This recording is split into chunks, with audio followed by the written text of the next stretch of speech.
Hello everyone. स्वागत आहे तुमचं आपल्या यूट्यूब इनिशिएटिव्हमध्ये ज्याचं नाव आहे द कन्सेप्ट बिल्डर. आणि आज आपण इंडियन एक्सप्रेसमधील जे काही इम्पॉर्टंट आर्टिकल आहे आपल्या ऑप्शनलच्या पर्स्पेक्टिव्हनं PSIR, तर त्याच्या रिलेटेड आपण डिस्कशन्स करणार आहोत. ठीक आहे. तर आपलं इम्पॉर्टंट आर्टिकल आहे. बेसिकली ह्या आर्टिकलचं नाव काय आहे, the vote on United nation vote on Ukraine. तर आर्टिकलचा जर कंटेक्स्ट बघितला तर आपल्याला याच्यामधनं असं लक्षात येतं की रिसेंटली युनायटेड नेशनमध्ये काय झालेलं आहे, युक्रेनने एक रेझोल्युशन आणलं होतं.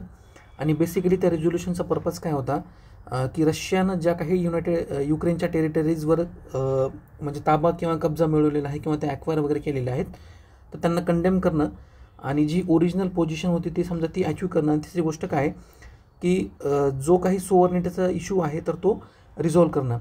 तर बेसिकली ह्या आर्टिकलच्या पर्स्पेक्टिव्हनं आपल्याला याच्यामध्ये एक म्हणजे ज्या काही इम्पॉर्टंट गोष्टी बघायच्यात, तर ती पहिली गोष्ट म्हणजे काय की ह्या म्हणजे सुरुवातीला कसं होतं की म्हणजे बिफोर जे USA प्रेसिडेंट आहेत डोनाल्ड ट्रम्प यांच्या इलेक्शनच्या पूर्वी USA आणि युरोपियन युनियन म्हणजे ज्या काही युरोपच्या कंट्रीज वगैरे तर त्यांचा एक दोघांचा मिळून पॉझिटिव्ह स्टँड असायचा. आणि त्यानंतर बाकीचे जे काही वर्ल्ड्स वगैरे म्हणजे ज्या काही कंट्रीज वगैरे आहेत वर्ल्डमध्ये ज्या रशियाला सपोर्ट वगैरे करायच्या किंवा त्यांना सपोर्ट करतात, तर अशा कंट्रीचा एक वेगळा स्टँड असायचा. तर बेसिकली ज्यावेळेसपासून US प्रेसिडेंट डोनाल्ड ट्रम्प हे झालेले तर त्यावेळेसपासून काय झालेलं आहे, US आणि युरोपचा जो काही अलायन्स आहे यांच्या दोघांमध्ये काय मिळालेलं आहे की आपल्याला रिफ्ट आणि एक कन्फ्लिक्ट बघायला मिळालेला आहे. बेसिकली ही जी कन्फ्लिक्ट ही कशावर नाही की USचा जो काही स्टँड आहे युक्रेनच्या इश्यूवरचा, म्हणजे त्यांनी डायरेक्टली काय केलेलं आहे म्हणजे डिप्लोमॅसीचा म्हणा किंवा इंटरनॅशनल इन्स्टिट्यूशनचा म्हणा त्यांचा उपयोग न करता डायरेक्टली रशियाबरोबर निगोशिएशन्स करण्याचा त्यांनी प्रयत्न केलेला आहे. आणि याच्यामध्ये जो काही इम्पॉर्टंट की प्लेअर आहे युक्रेन, तर त्याच्यामधनं त्यांनी काय ठेवलेलं आहे, USनं त्यांनी बाहेर ठेवलेलं आहे. ठीक आहे. तर आपल्याला पॉलिटिकल सायन्सच्या पर्स्पेक्टिव्हनं हा झाला कंटेक्स्ट. PSIRच्या पर्स्पेक्टिव्हनं आपला जो काही सिलेबस आहे तर त्याच्यामध्ये कोणकोणते असे टॉपिक्स वगैरे तर ते ह्या टॉपिक्सला काय करतात की डायरेक्टली आपल्याला ते रिलेव्हंट वगैरे आहेत. तर पहिला पेपर 1 मधला जो आपला टॉपिक आहे म्हणजे ज्या काही थेरीज वगैरे आहेत, म्हणजे for example theories of state वगैरे ज्याला आपण म्हणतो, त्याच्यामध्ये रिअलिझम आणि लिबरलिझम हे काही जे पर्स्पेक्टिव्ह याच्यामध्ये मांडलेले आहेत. तर बेसिकली रिअलिझम म्हणजे काय असतं माहिती आहे का की याच्यामध्ये जर डिफरन्स बघायचा जर झालं ना, ज्यावेळेस आपण एखादी इंटरनॅशनल सिस्टीम वगैरे किंवा त्या इंटरनॅशनल सिस्टीमचं नेचर वगैरे ऑब्झर्व करत असतो ना, तर रिअलिझमच्या पर्स्पेक्टिव्हनं म्हणजे काय बेसिकली काय असतं की तो जो एखादा इश्यू वगैरे आहे ना, तर तो रिअलिस्टिक पर्स्पेक्टिव्हनं बघत असतात. म्हणजे त्यांना काय म्हणायचं असतं की जशी सिच्युएशन आहे ना, तर त्या पद्धतीनं ते काय करत असतात की त्या सिच्युएशनकडे बघत असतात. आणि ज्यावेळेस ते इंटरनॅशनल सिस्टीमचं ज्यावेळेस नेचर ऑब्झर्व करतात ना, तर त्यांच्या मते इंटरनॅशनल सिस्टीम्स कशा असतात माहिती आहे का, ह्या ॲनार्किक असतात. ॲनार्किक म्हणजे काय की ज्यांच्यामध्ये सेंट्रल अथॉरिटी वगैरे नसते. ठीक आहे. म्हणजे कंट्रोल करण्यासाठी एखादी सेंट्रल अथॉरिटी नसते. आता ह्या सिच्युएशनच्या बाबतीत जर बघायचं झालं म्हणजे फॉर एक्झाम्पल वर्ल्ड ऑर्डरमध्ये ज्यावेळेस आपण रिअलिस्टिक पर्स्पेक्टिव्ह अप्लाय वगैरे करतो ना, तर त्यावेळेस काय की फॉर एक्झाम्पल सेंट्रल अथॉरिटी म्हणजे काय की युनायटेड नेशन्स वगैरे अशा प्रकारची सिस्टीम वगैरे असते ना, तर त्यांचं म्हणणं असं असतं की ती काय असते की नो सेंट्रल अथॉरिटी त्या ठिकाणी प्रेझेंट असते. लिबरलिझमच्या पर्स्पेक्टिव्हनं ते काय म्हणतात माहिती आहे का, ज्यावेळेस इंटरनॅशनल सिस्टीमचं जे नेचर्स ऑब्झर्व वगैरे करत असतात, तर त्यांचा पर्स्पेक्टिव्ह हा असतो की ज्या इंटरनॅशनल सिस्टीम्स वगैरे असतात ना, ते ह्या इंटरडिपेंडंट असतात आणि त्यांच्यामध्ये ना खूप मोठ्या प्रमाणामध्ये कॉपरेशन्स वगैरे असतं. म्हणजे for example United nation systems वगैरे असेल किंवा वर्ल्ड ट्रेड ऑर्गनायझेशन्स वगैरे असेल, तर यांच्यामध्ये काय असतं की ह्या इन्स्टिट्यूटमध्ये जे काही इम्पॉर्टंट प्लेयर्स वगैरे असतात किंवा जे काही ऑर्गन्स वगैरे असतात त्यांच्यामध्ये काय असतं की इंटरडिपेंडन्स असतं आणि कॉपरेशन वगैरे आपल्याला हे बघायला मिळतं. त्याच्या अपोजिट रिअलिझम काय सांगतं माहिती आहे का की यांच्यामध्ये इंटरडिपेंडन्स असतं तो नसतो आणि कॉपरेशन हे नसतं. त्यानंतर रिअलिस्टिक पर्स्पेक्टिव्हच्या म्हणजे त्यांच्या पर्स्पेक्टिव्ह जर आपण ह्युमन्सचं नेचर जर ऑब्झर्व करायला बघितलं, तर बेसिकली हे रिअलिस्टवाले काय सांगत असं माहिती आहे का, म्हणजे याच्यामध्ये ज्यावेळेस ह्युमन नेचरवर त्यांचं ऑब्झर्वेशन येतं, तर त्या ठिकाणी काय की हॉब्सियन व्ह्यू जो आहे ना हा इम्पॉर्टंट आहे. बेसिकली थॉमस हॉब्स जे आहेत ना, ते बेसिकली काय सांगत असतात ह्युमन नेचरबद्दल की ह्युमन्स आर सेल्फ इंटरेस्टेड आणि पॉवर सिकिंग. आणि ह्या नेचरमुळं काय होत असतं माहिती आहे का की त्यांच्यामध्ये ना पॉवर कन्फ्लिक्ट रिअलिस्टच्या पर्स्पेक्टिव्हने होत असतं. म्हणजे इंटरनॅशनल इन्स्टिट्यूशनमध्ये म्हणा किंवा 2 कंट्रीजमध्ये ज्या वेळेस ह्या कंट्रीज रिअलिस्टिक पर्स्पेक्टिव्हनं गव्हर्न वगैरे करत असतात ना, तर त्यांच्यामध्ये काय असतं माहिती आहे का, त्या कंट्रीचा सेल्फ इंटरेस्ट किंवा पॉवर सिकिंग जी काही नेचर आहे तर ते याच्यामध्ये दडलेलं असतं. हे हॉब्सचं व्ह्यूज आहेत. तर सिमिलरली ज्यावेळेस आपण लिबरलिझमच्या पर्स्पेक्टिव्हने एखाद्या म्हणजे ह्युमन नेचरचा ज्यावेळेस विचार वगैरे करतो तर त्याच्यावर व्ह्यूज काय, त्यांचं म्हणणं काय असतं की ते असतात ऑप्टिमिस्टिक असतात. म्हणजे बेसिकली काय की जसं इन्स्टिट्यूशन म्हणजे वर्ल्ड ऑर्डरमध्ये जशा प्रकारे इन्स्टिट्यूशन ह्या इंटरडिपेंडंट असतात आणि त्या कॉपरेट वगैरे करत असतात, त्याच पद्धतीनं ह्युमन नेचर जे असतं ना, ह्युमन नेचर हे कॉपरेटिव्ह असतं आणि प्रोग्रेसिव्ह असतं. बेसिकली हा जो कॉपरेटिव्ह आणि प्रोग्रेसिव्ह असण्याचा जो व्ह्यू आहे अंडर द लिबरलिझम, तर हा कोणी मांडलेला आहे, हा जे काही कांट किंवा लॉक्स आहेत ना, तर ते ह्या दोघांनी काय केलेला आहे, हा व्ह्यूज मांडलेला आहे. ठीक आहे. त्यानंतर पॉवर आणि मिलिटरीच्या पर्स्पेक्टिव्ह जर रिअलिझमचा पर्स्पेक्टिव्ह जर बघितला तर बेसिकली हे काय करत असतात की हार्ड पॉवरला सपोर्ट करत असतात. बेसिकली हार्ड पॉवर म्हणजे काय असतं की ज्याच्यामध्ये मिलिटरीचा जो यूज आहे ना, हा प्रायमरी हा मिलिटरीचा यूज केला जातो. आणि सिमिलरली ज्यावेळेस आपण लिबरलिझमच्या पर्स्पेक्टिव्हनं पॉवर आणि मिलिटरीचा जो अँगल आहे तो बघत असतो, त्यावेळेस आपल्याला काय बघायला मिळतं की लिबरलिझम हे काय करतात की सॉफ्ट पॉवर अलॉंग विथ डिप्लोमॅसी, तर याला काय करायचं असतं, प्रेफर वगैरे करत असतात. त्यानंतर याच्यामध्ये जर मेन ॲक्टर जर बघितले फ्रॉम रिअलिस्टिक पर्स्पेक्टिव्ह, तर याच्यामध्ये काय की नेशन स्टेट जे आहे ना, तर हे मेन ॲक्टर याच्यामध्ये आहे आणि तोच काय असणार आहे की एक सिंगल ॲक्टर असणार आहे आणि तो रॅशनल ॲक्टर असणार आहे. ठीक आहे. म्हणजे याच्यामध्ये जसं आपण आता बघितलं ना रिअलिस्टिक पर्स्पेक्टिव्हमध्ये की ज्याच्यामध्ये सेंट्रल अथॉरिटी नसते, म्हणजे नेशन स्टेटच एक काय की एक फक्त एक अथॉरिटी आहे, त्याच्यावर कोणाचीही अथॉरिटी नाही किंवा त्याला गव्हर्न करण्यासाठी कोणीही याच्यामध्ये नाही, हा रिअलिझमचा पर्स्पेक्टिव्ह आहे. सिमिलरली ज्यावेळेस आपण मेन ॲक्टर हे लिबरलिझमच्या पर्स्पेक्टिव्हनं बघतो, तर त्यावेळेस काय की याच्यामध्ये फॉर एक्झाम्पल स्टेट्स आहेत, त्यानंतर इंटरनॅशनल ऑर्गनायझेशन किंवा इंटरनॅशनल इन्स्टिट्यूशन्स आहेत. कारण त्यांचा व्ह्यूज काय असतो माहिती आहे का, नेचर ऑफ इंटरनॅशनल सिस्टमच्या पर्स्पेक्टिव्हनी की ह्या काही ऑर्गनायझेशन्स वगैरे असतात किंवा हे काही मल्टीलॅटरल इन्स्टिट्यूशन्स वगैरे असतात ना, त्यांच्यामध्ये त्यांचं नेचर हे कोऑपरेटिव्ह असतं आणि इंटरडिपेंडंट असतं. ठीक आहे. त्याच्यामुळं जे मल्टिपल ॲक्टर्स वगैरे याच्यामध्ये सजेस्ट केलेले आहेत ना, एक तर ते स्टेट आहे, त्यानंतर इंटरनॅशनल ऑर्गनायझेशन्स वगैरे आहेत किंवा नॉन स्टेट ॲक्टर्स वगैरे आहेत. तर होप की तुम्हाला हे जे काही बेसिक पर्स्पेक्टिव्ह आहे रिअलिझमचा आणि लिबरलिझमचा, याच्यामध्ये दोघांमध्ये डिफरन्स तुम्हाला समजलेला असेल. तर बेसिकली ह्या आर्टिकलला हे जे प्रिन्सिपल आहे रिअलिझमचं आणि लिबरलिझमचं प्रिन्सिपल आहे, तर हे कसं ॲक्ट होतं की फॉर एक्झाम्पल हे आर्टिकल याच्यामध्ये डिस्कस काय करतं की रिसेंटली जसं मी तुम्हाला कंटेक्स्टमध्ये सांगितलं होतं की युक्रेनचा जो काही इश्यू होता त्याच्यावर युरोपियन युनियनचा जो काही स्टान्स वगैरे आहे तो पर्टिक्युलरली याच्यामध्ये जर्मनीचा आणि फ्रान्सचा जो स्टान्स आहे ना, तो काय म्हणतो की डिप्लोमॅटिक वेनं किंवा इन्स्टिट्यूशनचा यूज करून आपण ते इश्यू डिस्कस किंवा त्याला वे फॉरवर्ड सजेस्ट केला पाहिजे. आणि US चा जो युनिलॅटरल स्टान्स आहे ना, तर याच्यामध्ये काय आपल्याला की रिअलिस्टिक आणि लिबरल्स पर्स्पेक्टिव्ह याच्यामध्ये बघायला मिळतात. US चा स्टान्स याच्यामध्ये काय रिप्रेझेंट करतो, रिअलिस्टिक स्टान्स रिप्रेझेंट करतो. आणि युरोपियन युनियनमधलं जे काही फॉर एक्झाम्पल जर्मनी आणि फ्रान्स या कंट्री आहेत ना, तर यांचा हा लिबरल पर्स्पेक्टिव्ह आपल्याला याच्यामध्ये बघायला मिळतो. ठीक आहे. तर रिअलिस्टिक म्हणजे कोणकोणते की फॉर एक्झाम्पल आपण जर इम्पॉर्टंट त्याच्यामध्ये जे काही स्कॉलर्स वगैरे आहेत, फॉर एक्झाम्पल हान्स मॉर्गेन्थ्यू वगैरे असेल किंवा केनेट वॉल्स वगैरे असतील, तर हे रिअलिझमचे प्रपोनंट्स वगैरे आहेत इंटरनॅशनल रिलेशनच्या पर्स्पेक्टिव्हनं.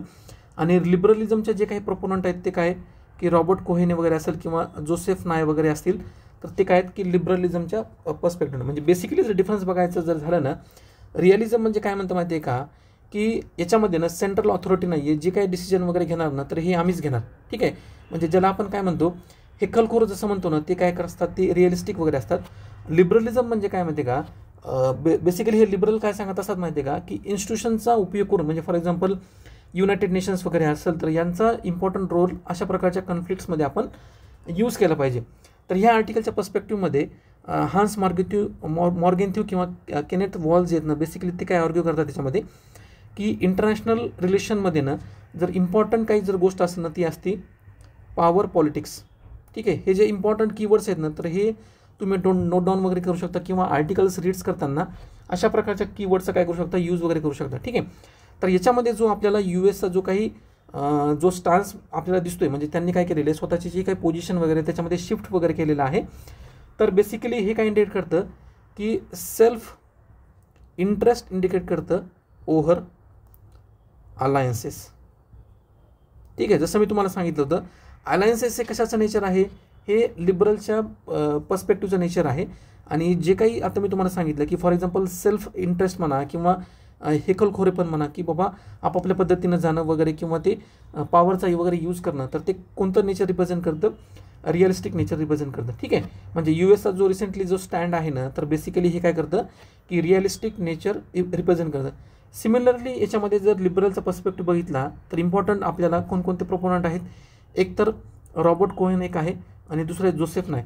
तर बेसिकली हे जे यांचं जर इंटरप्रिटेशन बघितलं US आणि युरोपियन युनियनमधल्या जे काही टेन्शन्स वगैरे येतात त्याच्यामध्ये, तर ते काय म्हणतं माहिती आहे का की अशा प्रकारचा जर स्टॅन्स जर घेतला ना, म्हणजे US आणि याच्यामध्ये जी काही आपल्याला रिफ्ट बघायला मिळते, तर बेसिकली हे कशाचं एक म्हणजे कशाचं साईन आहे, विकनिंग ऑफ लिबरल इन्स्टिट्यूशन्स. म्हणजे ज्या काही इन्स्टिट्यूशन्स आहेत, म्हणजे फॉर एक्झाम्पल युनायटेड नेशन्स वगैरे असेल, तर अशा प्रकारच्या ज्या काही इन्स्टिट्यूशन्स वगैरे तर त्यांचं काय दर्शवतं, ते विकनिंग वगैरे दर्शवतं. त्यामुळे याच्यामध्ये जे काही इम्पॉर्टंट इन्स्टिट्यूशन आहे युनायटेड नेशन्स वगैरे, तर त्या काय करतात माहिती आहे का, ज्या मेजर पॉवर्स वगैरे असतील किंवा हे इंटरनॅशनल रिलेशनमध्ये कन्फ्लिक्ट्स वगैरे असतील ना, तर त्याला एक स्ट्रॉंग सोल्युशन्स ते प्रोव्हाइड करू शकत नाहीत, असं ह्या लिबरल्सचा आणि रिअलिस्टिक पर्स्पेक्टिव्हचा याच्यामध्ये आपल्याला कंटेक्स्ट लक्षात येतो. ठीक आहे, त्यानंतर नेक्स्ट जो आपला आर्टिकलमधनं इम्पॉर्टंट पॉईंट आहे, तर तो काय की पेपर 2मध्ये जो काही आपल्याला आपण याला 2 किंवा 3 पद्धतीने याच्यामध्ये डिस्कस करू शकतो. एक तर काय की मल्टी अलाइनमेंट आणि इंडियाचा जो काही स्ट्रॅटेजिक ॲटॉनॉमीचा, म्हणजे इंडियाने याच्यामध्ये काय केलेलं आहे की हे जे ज्या वेळेस रेझोल्युशन्स युनायटेड नेशन सिस्टीममध्ये वोटसाठी आलं होतं, तर इंडियाने याच्यामध्ये काय केलेलं आहे, अबस्टेन केलेलं आहे. तर बेसिकली हा जो इंडियाचा स्टान्स आहे ना, तर हे 3 गोष्टीवर डिपेंड आहे. पहिलं तर काय की इंडियाला काय करायचं माहिती आहे का, की ज्या काही हिस्टॉरिकल टाईज वगैरे आहेत, फॉर एक्झाम्पल ज्या रशियासारख्या कंट्रीज वगैरे यांच्याबरोबर ज्या काही हिस्टॉरिकल टाईज वगैरे आहेत, तर त्या काय करायच्यात, प्रिझर्व करून ठेवायच्यात. त्यानंतर US सारख्या कंट्रीज वगैरे आहेत, ज्या मेजर पॉवर आपण त्यांना म्हणतो, तर त्यांच्याबरोबर काय करायची आहे की पार्टनरशिप जी आहे ना, ती डीपनिंग पार्टनरशिप क्रिएट करायची आहे. आणि थर्ड पर्स्पेक्टिव्हचा काय आहे की जी काही चेंजिंग वर्ल्ड ऑर्डर आहे ना, तर त्याला मल्टीपोलर जो काही नेचर आहे, तर त्याला काय करायचं, इंडियाला सपोर्ट करायचं आहे. त्याच्यामुळे इंडियाने याच्यामध्ये काय केलेलं आहे, स्ट्रॅटेजिक ॲटॉनॉमी मेंटेन करून, म्हणजे अशा प्रकारच्या सिच्युएशनमध्ये इंडियाने काय केलेलं आहे, म्हणजे पर्टिक्युलरली कोणत्याही अशा एका पोझिशनला सपोर्ट न करता त्या ठिकाणी अब्सेंट राहिलेला आहे. ठीक आहे, तर बेसिकली हा जो इंडियाचा स्टँड आहे ना, तर हा काय दर्शवतो माहिती आहे का, नॉन अलाइनमेंट जो आपला मुवमेंट होती आफ्टर इंडिपेंडन्स, तर तो काय करतं माहिती आहे का, हा न्यूट्रल स्टँड याच्यामध्ये इंडियाचा तो दर्शवतो. ठीक आहे, मग बेसिकली याच्यामध्ये इंडिया काय करत असतं माहिती आहे का, 3 ठिकाणी बॅलन्स करत असतं. जसं मी तुम्हाला सांगितलं की फॉर एक्झाम्पल हिस्टॉरिकल टाईज वगैरे ज्या कंट्रीजबरोबर, तर त्यांच्याबरोबर काय करत असतं, त्या आणखी स्ट्रॉंग बनवण्यासाठी, म्हणजे फॉर एक्झाम्पल रशिया वगैरे. त्यानंतर US सारखे जे काही मेजर डेव्हलप्ड कंट्रीज वगैरे आहेत, तर त्यांच्याबरोबर ज्या काही स्ट्रॅटेजिक इकॉनॉमी किंवा टेक्नॉलॉजिकल ज्या टाईज वगैरे, तर त्या आणखी डिपेंड करण्याच्या पर्स्पेक्टिव्हने ते बघत असतं. आणि थर्ड म्हणजे काय माहिती आहे का, की इंडियाचा स्वतःचा जो काही स्टँड वगैरे आहे की मल्टीपोलर वर्ल्ड ऑर्डर क्रिएट करण्याच्या पर्स्पेक्टिव्हनं, तर त्यालासुद्धा हा जो इंडियाचा जो स्टँड आहे, इंडियाचा स्ट्रॅटेजिक, त्याला काय म्हणतात माहिती आहे का, स्ट्रॅटेजी ऑफ मल्टी अलाइनमेंट. ठीक आहे, तर तो सुद्धा इंडिया काय करत असतो माहिती आहे का, तर तो ॲडव्होकेट करण्याचा प्रयत्न करत असतो. ठीक आहे, तर आपल्याला जर ह्या आर्टिकलच्या पर्स्पेक्टिव्हन जर बघायचं झालं, तर ह्याच्यामध्ये इम्पॉर्टंट जे काही स्कॉलर्स वगैरे आहेत, म्हणजे नॉन अलाइनमेंटच्या पर्स्पेक्टिव्हन जर आपण जर बघितलं, तर याच्यामध्ये 2 इम्पॉर्टंट स्कॉलर्स आपल्याला बघायला मिळतात. एक तर पहिले आहेत श्याम सरन, त्यानंतर दुसरे आहेत मॅकेविली. मॅकेविलीची जी प्रॅग्मॅटिझमची कन्सेप्ट आहे ना, तर ही सुद्धा काय होते माहिती आहे काय, की इंडियाच्या जो काही अब्सेंटिझमचा स्टँड आहे त्याच्यामधून दिसते. ठीक आहे, तर श्याम सरनची जी काही कन्सेप्ट आपण बघितली स्ट्रॅटेजिक ॲटॉनॉमीची, म्हणजे बेसिकली इंडिया अशा प्रकारच्या सिच्युएशनमध्ये काय करत असतं माहिती आहे का, की पर्टिक्युलरली कोणत्याच एखाद्या अलायबरोबर, समजा जी काही मेजर्स पॉवर वगैरे आहेत, तर त्यांच्याबरोबरनं पॅसिव्हली अलाय न करता काय करतं की स्वतःची एक ॲटॉनॉमी, त्याला काय आपण काय म्हणतो माहिती आहे का, strategic autonomy in multi alignment situation असं म्हणतो. त्यालाच काय म्हणतात, स्ट्रॅटेजिक ॲटॉनॉमी असं म्हणतात. आणि सिमिलरली जो काही मॅकिवेलियनचा प्रॅग्मॅटिझमचा अप्रोच आहे, हा सुद्धा काय होतं की इंडियाच्या ह्या स्टान्समधनं दिसून येतो. म्हणजे ज्याच्यामध्ये काय केलं जातं की प्रॅग्मॅटिझम जे आहे ना, म्हणजे रिअलिस्टिक पर्स्पेक्टिव्हचा जे विचार करून, समजा स्ट्रॅटेजिक ॲडव्हान्टेज कोणत्या गोष्टीमध्ये आहेत, तर ह्या गोष्टीचा विचार केला जातो ओव्हर द मॉरल कन्सिडरेशन. ठीक आहे, म्हणजे काय योग्य आहे किंवा काय अयोग्य आहे, समजा मॉरलिटी न जाता जास्त प्रॅग्मॅटिक काय आहे, किंवा इंडियाच्या जर विचार केला नॅशनल इंटरेस्टचा, तर इंडियाच्या फॉरेन पॉलिसीला काय सुटेबल आहे, तर याचा विचार काय सांगितलेला आहे, मॅकियावेलियन प्रॅग्मॅटिझममध्ये सांगितलेला आहे. ठीक आहे, म्हणजे इंडियाचा जो स्टान्स आहे ना, तर हा आपल्याला वेगवेगळ्या पर्स्पेक्टिव्हनं बघता येतो. जसं मी तुम्हाला सांगितलं की जे काही हिस्टॉरिकल टाईज आहेत त्या डिपन करणं, त्या वाढवणं, त्यानंतर US बरोबर डिपनिंग वगैरे करणं, आणि जे काही मल्टिपोलर वर्ल्ड ऑर्डर वगैरे आहे तर त्याला स्ट्रॉंग करण्यासाठी कमिटमेंट वगैरे असणं.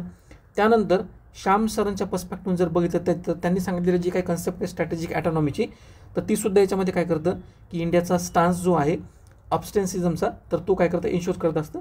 आणि सिमिलरली जे काही मॅकियावेलीने सांगितलेले प्रॅग्मॅटिझम वगैरे आहे तर ते सुद्धा काय करतं इंडियाच्या ह्या पोझिशनमधनं दिसून येतं. म्हणजे मॉरल कन्सिडरेशन जे असतात ना की अशा प्रकारच्या डिसिजनमध्ये तर हे सेकंडरी असतात ओव्हर द स्ट्रॅटेजिक ॲडव्हान्टेज.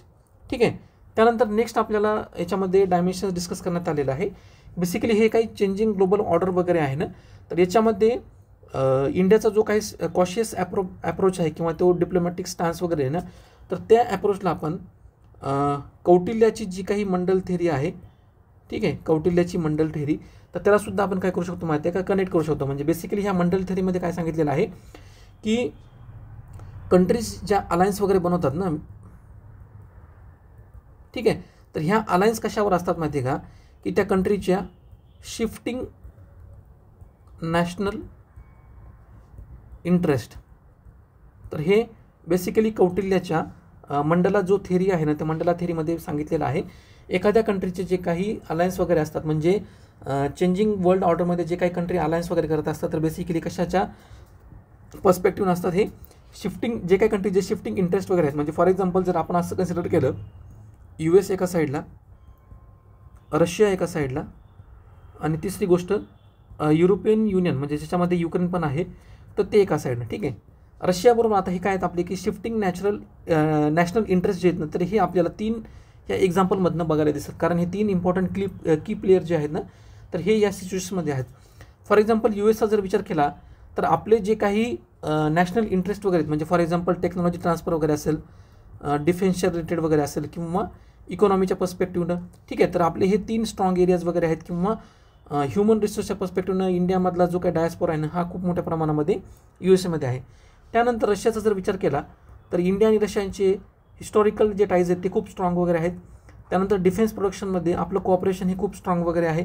ठीक आहे, त्यानंतर टेक्नॉलॉजी ट्रान्सफरमध्ये सुद्धा रशिया काय करत असं माहिती आहे का, डिफेन्सच्या रिलेटेड ज्या काही टेक्नॉलॉजीज वगैरे आहेत, तर इंडियाला ही बायलॅटरल प्रोडक्शनमध्ये, म्हणजे दोन्ही कंट्रीजनी दोघं सोबत मिळून जे काही प्रोडक्शन्स वगैरे असतं, तर अशा प्रकारच्या प्रोडक्शनमध्ये रशिया काय करत असतं, त्यांची जी काही इम्पॉर्टंट टेक्नॉलॉजिकल ॲडव्हान्समेंट वगैरे आहे तर ते ट्रान्सफर करत असतं. आणि सिमिलरली युरोपियन युनियनचा जर विचार केला की रिसेंटली जे काही समजा इंडियाचं डिपेंडन्स जे आहे किंवा ट्रेड टाईज जे आहेत, म्हणजे मेजर पॉवर बरोबर, जसं चायनाबरोबर ट्रेडचा जर विचार केला तर इंडियाला काय आहे की ट्रेड डेफिसिट आपली चायनाबरोबर वाढती आहे. म्हणजे चायनाचा जो काही इम्पोर्ट इंडियामध्ये तर हा खूप मोठ्या प्रमाणामध्ये आहे ॲज कम्पेअर टू द इंडियाचा एक्सपोर्ट जो आहे तो चायनाला. ठीक आहे, मग अशा पद्धतीमध्ये इंडियाला काय करायचं असतं माहिती आहे का, त्यांचे जे काही ट्रेडच्या रिलेटेड रिलेशन्स वगैरे आहेत ते काय करायचे असतात, डायव्हर्सिफाय वगैरे करायचे असतात. म्हणून युरोपियन युनियन बरोबर जी काही आपली रिसेंट निगोशिएशन्स वगैरे चालू आहेत, म्हणजे फ्री ट्रेड असोसिएशन जे किंवा फ्री ट्रेड ॲग्रीमेंटचे असोसिएशन जे काही निगोशिएशन्स चालू आहेत ना, तर ह्या सगळ्या ज्या गोष्टी आहेत ना, हे काय इंडिकेट करत असतं माहिती आहे का, की कौटिल्याची जी मंडला थेरी आहे ना, ते सजेस्ट करतं की जे काही अलायन्स वगैरे आहेत कंट्रीचं, तर ते कशावर बेस असतात की शिफ्टिंग कंट्रीज नॅशनल इंटरेस्ट. ठीक आहे, त्यानंतर सिमिलरली जर इंडियाच्या पर्स्पेक्टिव्ह जर बघितलं, आपले जे एक्सटर्नल अफेअर्स मिनिस्टर आहेत S जयशंकर, तर त्यांनीसुद्धा काय सांगितलेलं आहे, इंडिया ॲज अ विश्वगुरू, म्हणजे फॉरेन पॉलिसीच्या पर्स्पेक्टिव्हनं त्यांनी जी कन्सेप्ट सांगितलेली आहे फॉरेन पॉलिसीमध्ये की इंडिया ॲज अ विश्वगुरू, तर बेसिकली हे सुद्धा काय रिप्रेझेंट करत असतं की बॅलन्स बिटवीन प्रिन्सिपल्स आणि प्रॅग्मॅटिझम. जसं मी तुम्हाला सांगितलं की आता हे प्रिन्सिपल्स काय रिप्रेझेंट करत असतं की लिबरल्स जे व्ह्यूज आहेत किंवा मॉरॅलिटी वगैरे आहे तर ते रिप्रेझेंट करत असतं. आणि प्रॅग्मॅटिझम म्हणजे काय की रिअलिस्टचे जे काही व्ह्यूज आहेत ना, म्हणजे जे काही कंट्रीच्या सेल्फ इंटरेस्टला जे काही इम्पॉर्टंट आहे तर ते रिप्रेझेंट करत असतं. ठीक आहे, तर इंडिया काय करतं माहिती आहे का, टू बिकम अ विश्वगुरू, म्हणजे त्याची पोझिशन स्ट्रॉंग करण्यासाठी ना, तर ह्या 2 पोझिशनमध्ये स्वतःला बॅलन्स वगैरे करायचा प्रयत्न करत असतं, हे याच्यामध्ये सांगितलेलं आहे. म्हणजे S जयशंकरनं जे काही कन्सेप्ट सांगितलेले आहे India as a Vishwaguru in foreign policy, तर ते सुद्धा इंडियाचा स्टान्स याच्यामधनं की balancing between the principles and pragmatism, तो हा आपण काय करू शकतो माहिती आहे का, एक्झाममध्ये आन्सर रायटिंगमध्ये त्याचा यूज करू शकतो. त्यानंतर वर्ल्ड ऑर्डर शिफ्टमध्ये जर बघितलं समजा ह्या पर्स्पेक्टिव्हनं, तर ह्या ठिकाणी सॅम्युअल हंटिंग्टन जे आहेत ना, तर त्यांची जी इम्पॉर्टंट थिअरी आहे क्लॅश ऑफ सिव्हिलायझेशन,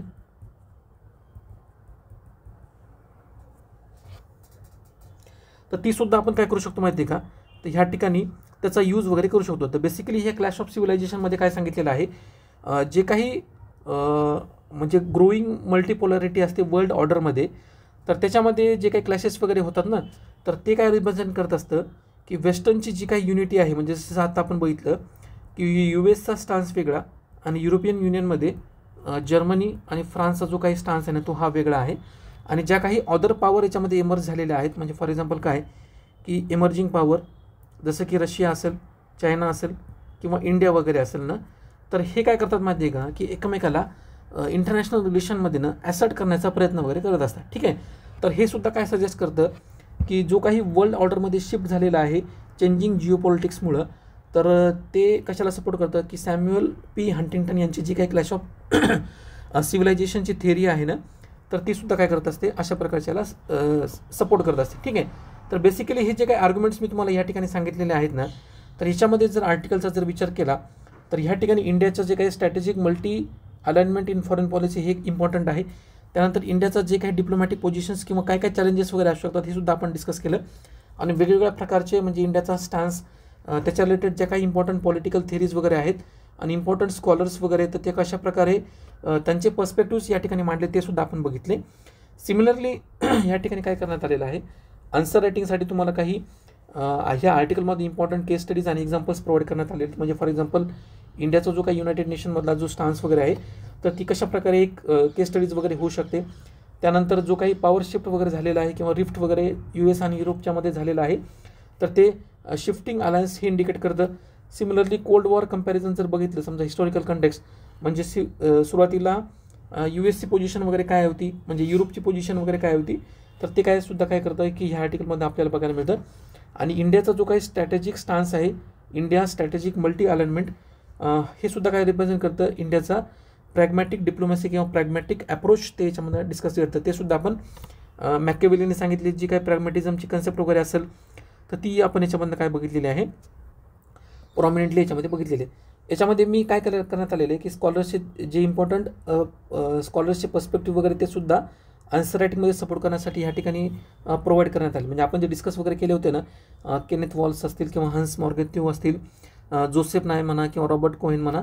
ठीक आहे. आणि त्याचबरोबर इंडियन स्कॉलर्स वगैरे असतील, C राजामोहन, श्याम सरन आणि कौटिल्याची जी काही मंडल थिअरी वगैरे आहे ती, आणि त्यानंतर S जयशंकर. ठीक आहे. तर ह्या ठिकाणी आपण ते 4 ते 5 इंडियन स्कॉलर आणि 4 ते 5 जे काही फॉरेन स्कॉलर्स वगैरे तर ते, आणि इम्पॉर्टंट ज्या काही रिअलिझमच्या पर्स्पेक्टिव्हनं आणि लिबरलच्या पर्स्पेक्टिव्हनं ज्या काही थिअरीज वगैरे तर त्यासुद्धा आपण काय केल्या आहेत याच्यामध्ये बघितलेल्या आहेत. ह्या ठिकाणी काय करण्यात आलेलं आहे, पर्टिक्युलरली अशा प्रकारच्या इश्यूवर इंडियाचा जो काही स्टान्स वगैरे, म्हणजे अशा प्रकारची इंडियानं जर ज्यावेळेस पोझिशन्स वगैरे घेतं, तर त्याच्यामधनं इंडियाचा कोणकोणता अप्रोच याच्यामध्ये बघायला मिळतो, तर त्या ठिकाणी इम्पॉर्टंट कीवर्ड्स वगैरे हायलाईट केलेत. म्हणजे फॉर एक्झाम्पल काय की सध्याची जिओपॉलिटिकल रिअलाइनमेंट होती आहे, किंवा स्ट्रॅटेजिक ॲटॉनॉमी इंडियाला मेंटेन करण्याची गरज आहे, किंवा इंडियाला प्रोॲक्टिव्ह रोल प्ले करण्याची गरज आहे अशा प्रकारच्या सिच्युएशनमध्ये, किंवा rather than being constrained by the great power rivalries, जसं की इंडियाला स्वतःचं एक त्या ठिकाणी स्टँड घेणंसुद्धा गरजेचं आहे, किंवा ज्याला आपण नॉन अलाइनमेंट असं म्हणतो.